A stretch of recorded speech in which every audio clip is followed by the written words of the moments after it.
Tonight, we're taking a closer look at a proposed ordinance in Pine Bluff aimed at improving living conditions for renters. But as it moves forward, some are speaking out against it. THV 11's Maya Ellison gives us a closer look.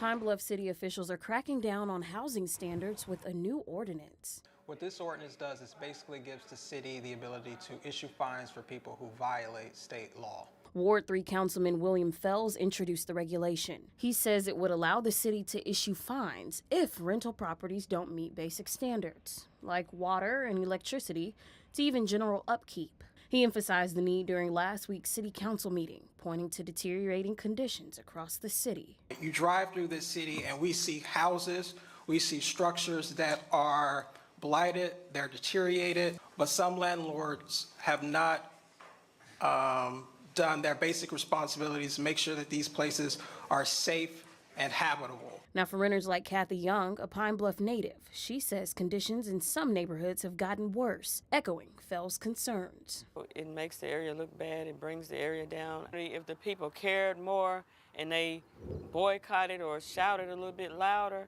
then we will get the results that we want. In Pine Bluff, Fell says more than 40% of homes are renter occupied. According to the ordinance language, it places responsibility on landlords to maintain safe, sanitary, and livable conditions for tenants. If we want to turn our city around, we have to set standards for ourselves and we have to hold people accountable to follow those standards. But not everyone agrees. It raises serious concerns for the responsible property owners and for the fair, lawful enforcement of city power.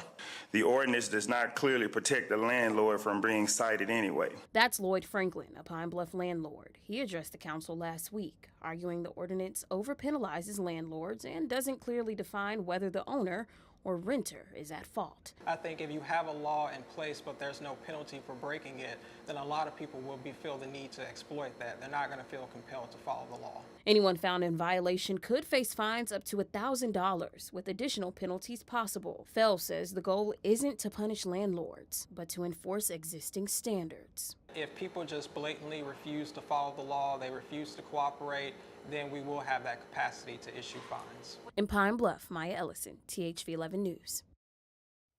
Thank you, Maya. Fells says the ordinance is set for its third and final reading on May 4th.